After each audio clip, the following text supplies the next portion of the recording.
G'day everyone, it's Turbo Tristan. Welcome back to the channel. Today we are just going over a couple of cars that we have been preparing for Honda Nationals. That's a yearly event that happens at Winton Raceway. I've been the last 2 years, sponsored it with Spool Up for the last 2 years, and we're going for the third year in a row.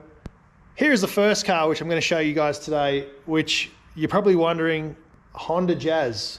What the heck? I got to tell you, this one is a very, very special Honda Jazz. I just want to make it really, really clear straight off the bat. I didn't build this car, I didn't put it together, but with a lot of guidance from myself, a lot of parts from spoolup.com, and a lot of messages and calls and visits and everything, the guys, Ryan and Xander, put this car together, wired in a Haltech, and you're probably wondering, what's so special about it? Well, just take a look over here.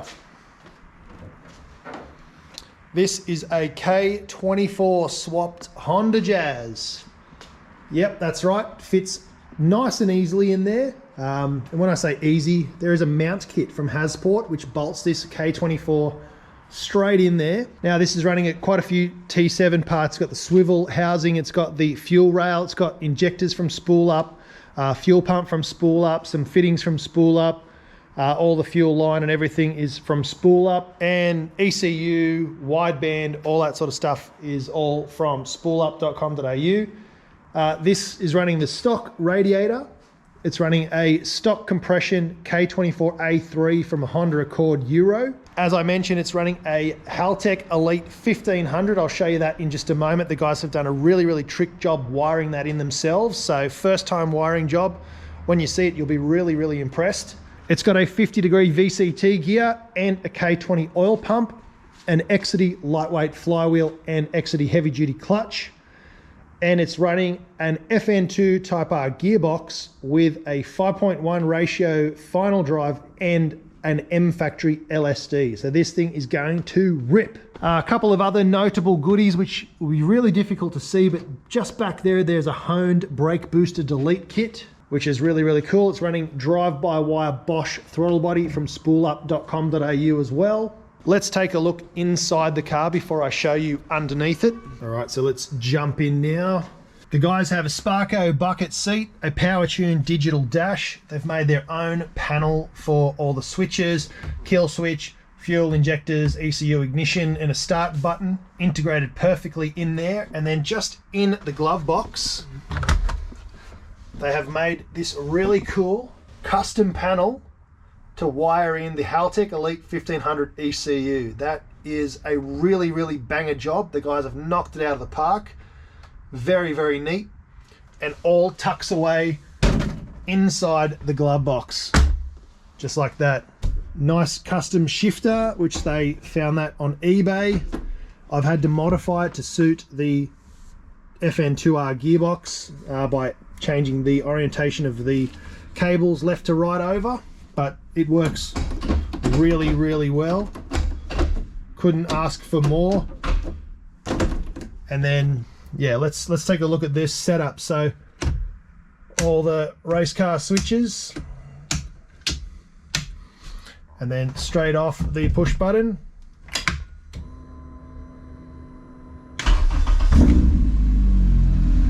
Fires right up.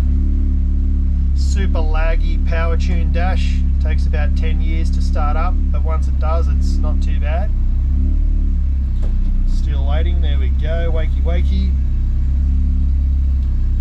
So that's showing us everything there. The car's pretty warm. I've had it running just a minute ago to do the coolant, which I've had to customize the radiator a little bit. But there we go. And then just a matter of shutting it down. Bomb. Robert's your father's brother. Car's up on the hoist now. Let's take a look at some of the things that I've done to the car since it's been here, besides putting Spool Up stickers on it. In the back here, as you can see by this meaty tip, I've done a bit of fab work. I'll show you that in just a moment. We've put a tow hook on there, ready for Honda Nats. And in the back of the car, I've cut out the floor and put in a false floor, and I've painted that with KBS, really, really hard wearing. The Jazz has some spoon rep wheels with some Brembo front and rear rotors and pads, and in the front it's got the 282mm CRV / DC2R front brakes. So you can see the Jazz is rolling around on some BC coilovers, BC Golds. And the reason why it was in my shop is I've had to do some fabrication on it. So I made some FN2R or FD2 headers fit. I've gone up to 3-inch, put in the wideband, a V-band, and then we've had to step it down to a 2.5-inch. And we just went the budget route. We use the MIG and we use some mild steel for along here.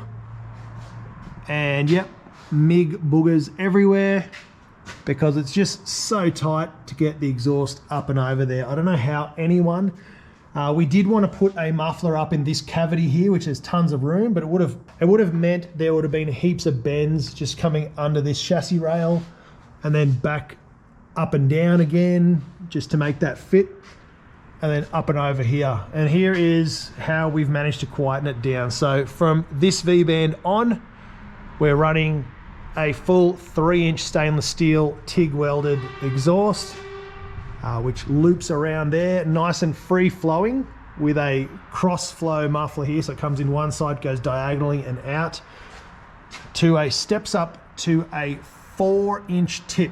So that is huge. It might even be a 5-inch tip. I think it's a 4. Anyway, it's a huge tip with the lobster back on there. So yeah, that's what we've done. That's what I had to do.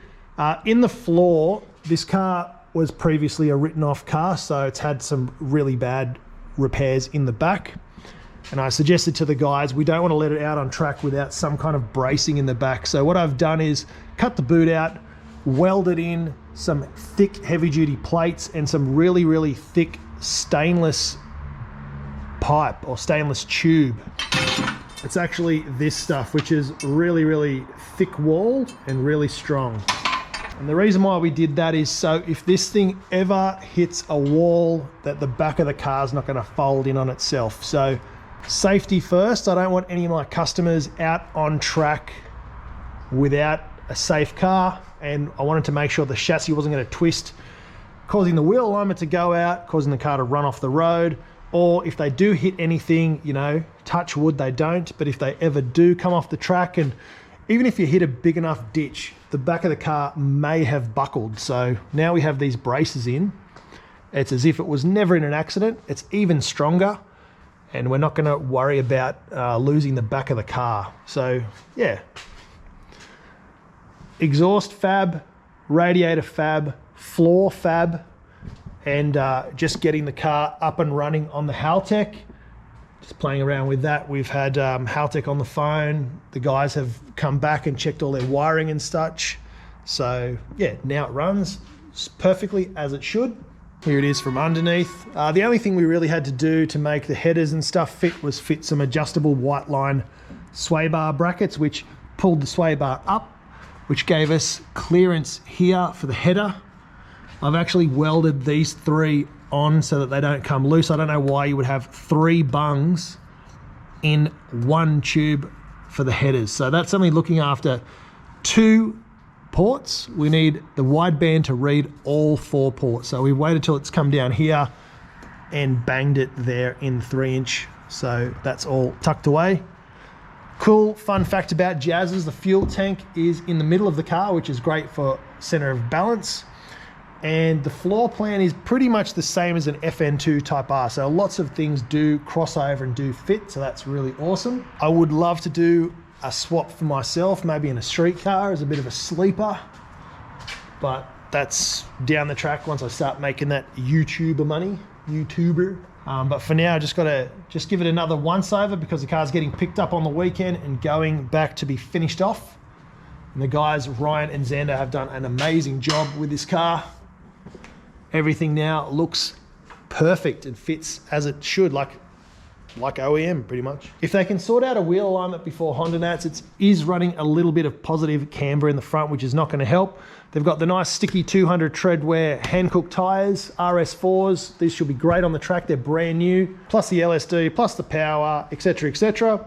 Should be fun on the track, and the guys should be able to, you know, really max out their driving and also the car's chassis with this power, with this grip. All right, so you guys are gonna wanna know what it sounds like with the new exhaust. Mind you, this is not tuned, so it might be a bit fuely coming out of the tailpipe, but the sound, let's hear it.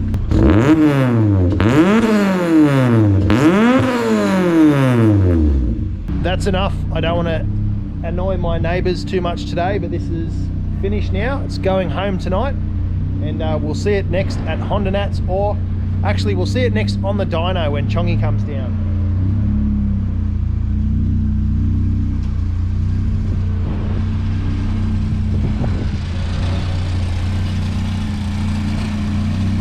So while I'm showing you around some of the cars we're bringing to Honda Nationals, this is Curtis's D16 Cup round winning EG with the D16 Y1 that I built. Basically put that back together with rods, head studs, bearings, a big bad guy's cam, and painted up the rocker cover. It's got headers, it's got a link ECU. And today it's in for couple of mods. We fitted this oil cooler because his oil pressure was dropping due to the oil thinning out. So dash 10 lines all the way through. That runs around there, along the frame rail, under the air filter, and then down to a hell, and then down to a oil filter block, which I'll show you that in a moment.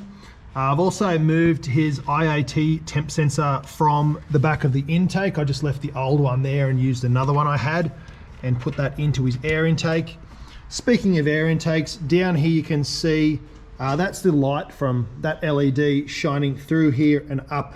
This is a 3-inch stainless steel pipe, and that's blowing air into this region. I did spend quite a bit of time making a plate up, which I was gonna slot in behind there and bolt that to the chassis, but I would have had to have cut out basically most of this to fit the air filter in, so it would have only been blocking there and there, so a bit of a waste of time. Hindsight's 2020. So what I did is I made this air intake, and that's just the light coming through, so I'm hoping light equals airflow.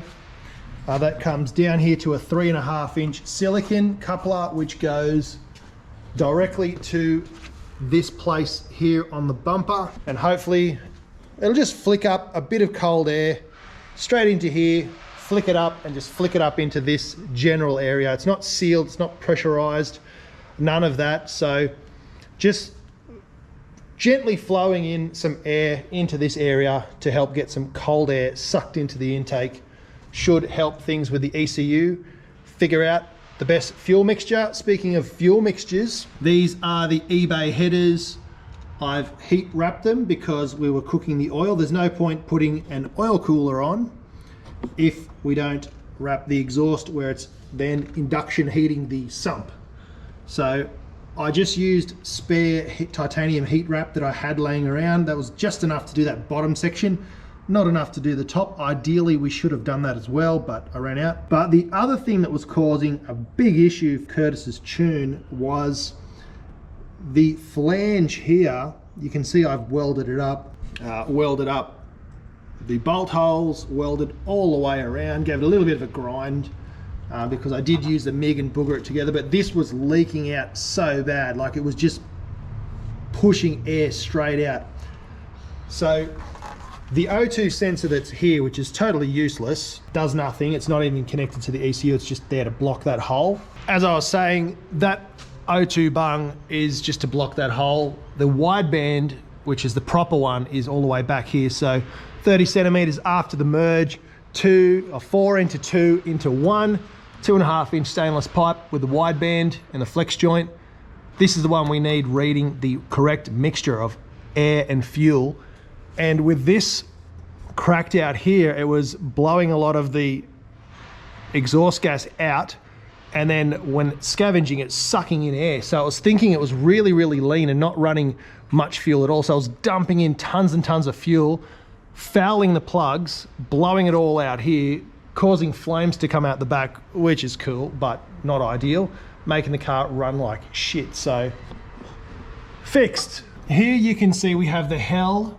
So top notch hell oil filter adapter for the oil cooler. This one's thermostatically controlled, so this is a no expense spared item. We want proper sealing, proper fitment, proper fittings, and a proper thermostat for the oil cooler.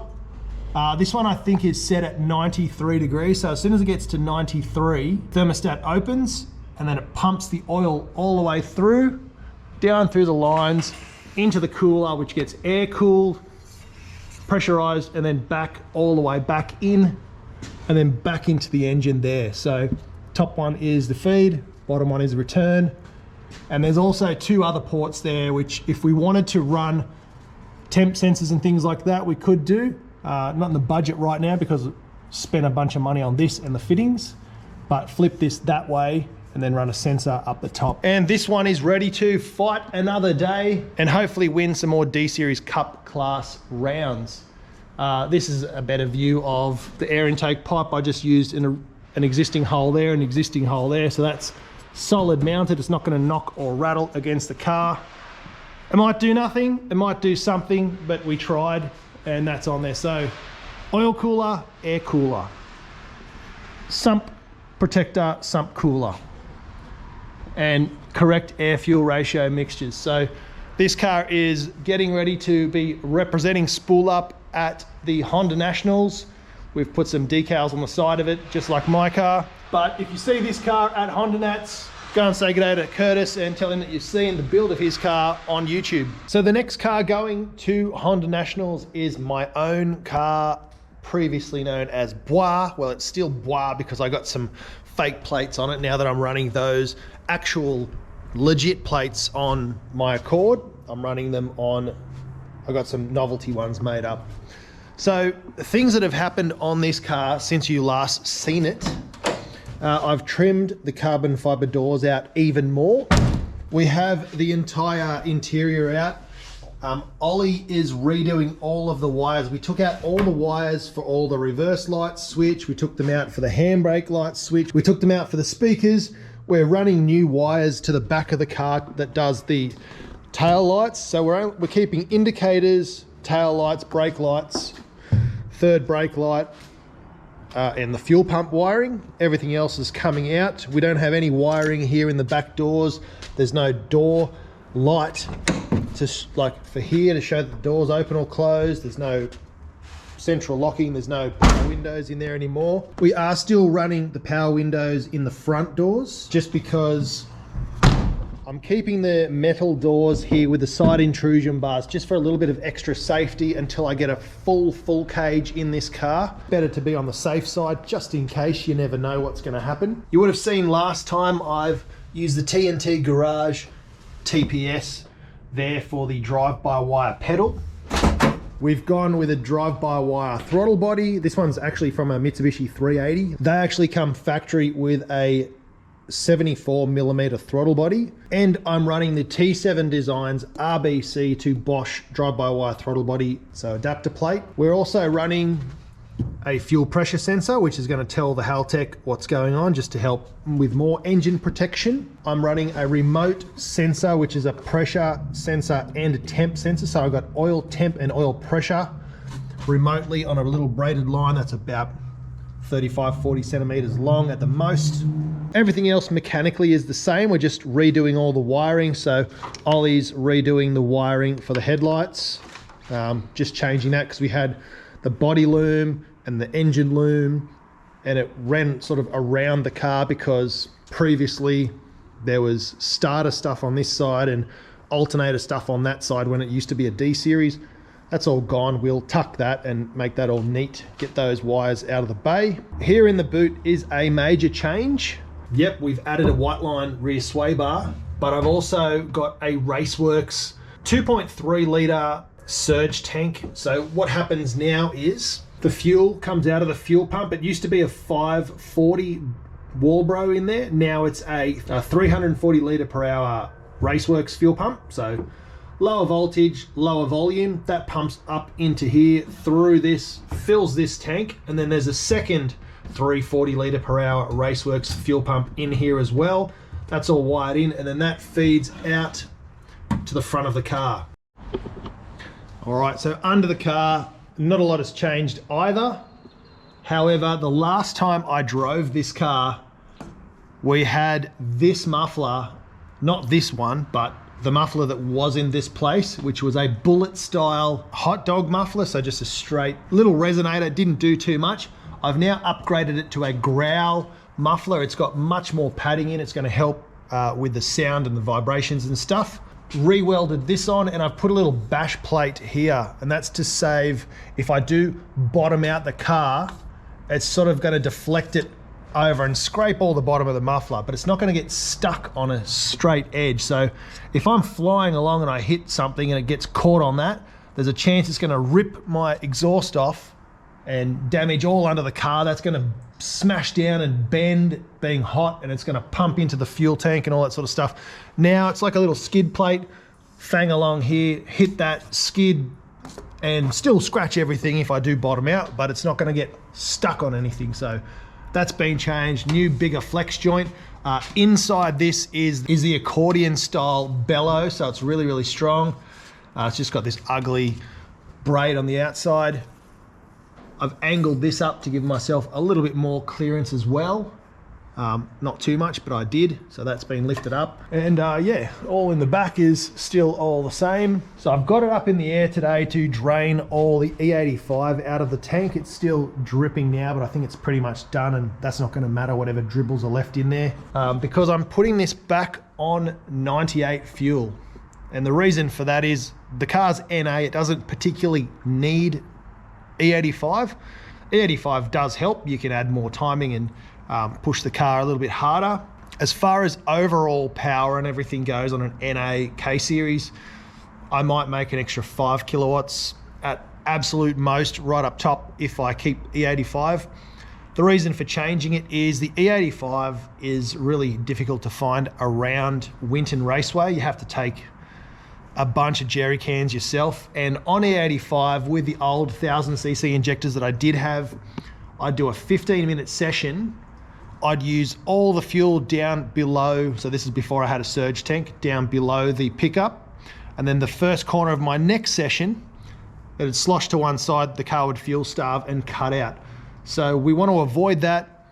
I want to use 30% less fuel, so there's 30% more in it each time. I'm saving the environment as far as fuel goes, even though E85 is better for the environment. 30% less fuel. I'm running smaller injectors because I don't need the 1000cc's. 550s on an NA is plenty. We fixed the fuel starve issue with a surge tank. I don't need those 5 kilowatts.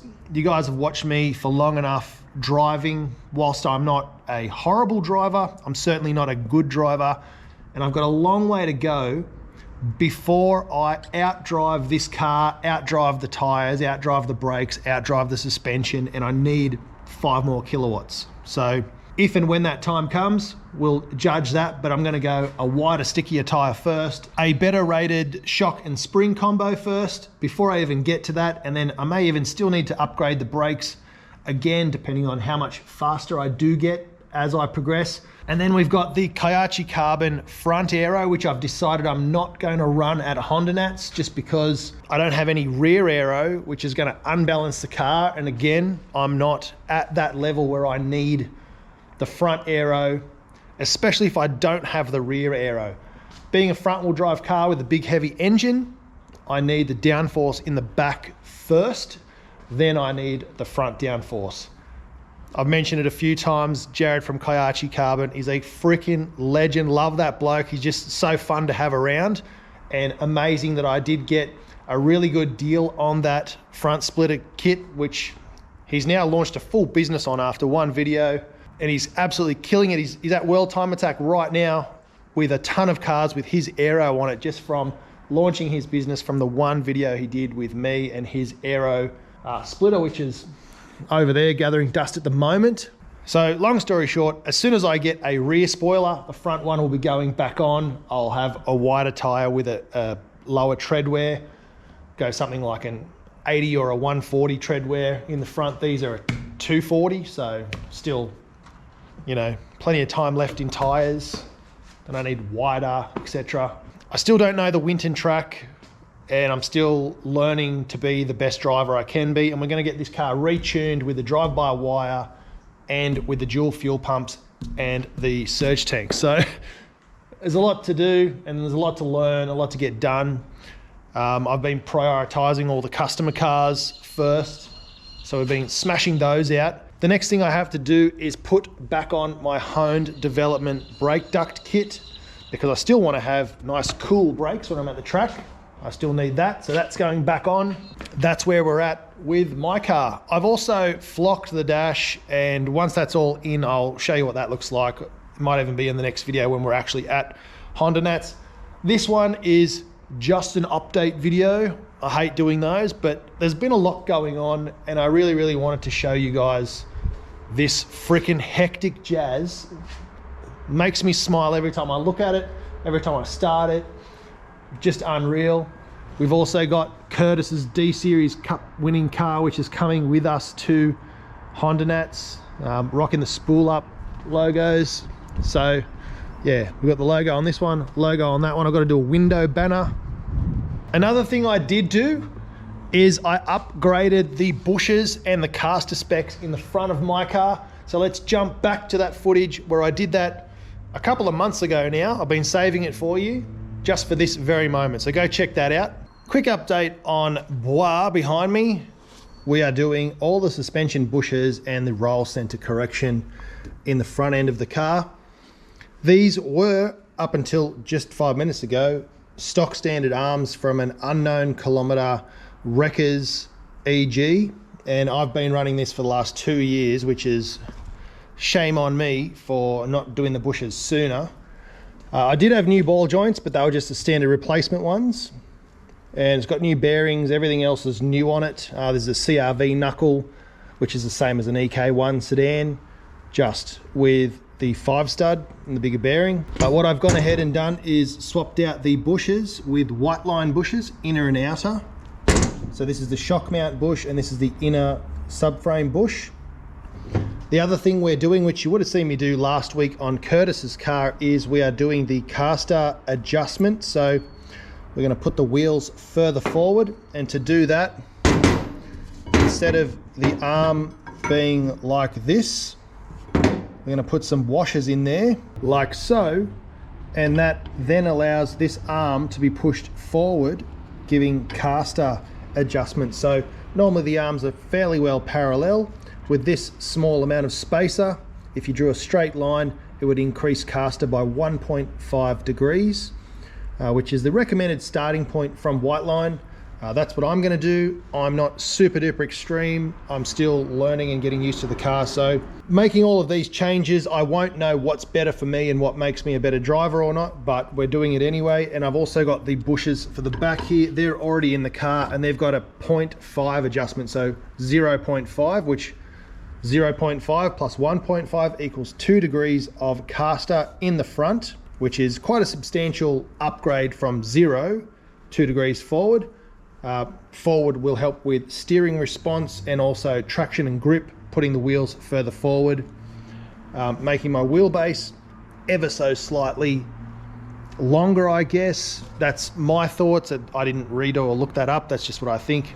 Moving the wheels forward, it's going to make the wheelbase longer. Anyway, the other major thing that I've done, thanks to the guys at WHITELINE, and I took full advantage of the Grip Frenzy sale that they're having, and I got some extended roll center corrected ball joints. Now, when you lower your car and the suspension goes down, the arms actually come up and the roll center of the car changes. Now, to put that back into where it's supposed to be, or the right parameters, is you need to lower the pickup point and lower the roll center of the car, which is what we've done there. By adding that, it pushes the arm back down further and fixing that in the front. Now, I haven't done that in the rear yet. I know Home Developments make a kit for that, which I will be getting soon.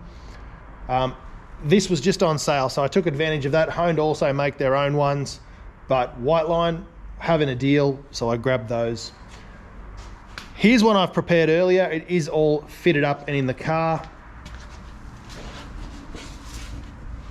So you can see there, the ball joint is now spaced down quite a bit.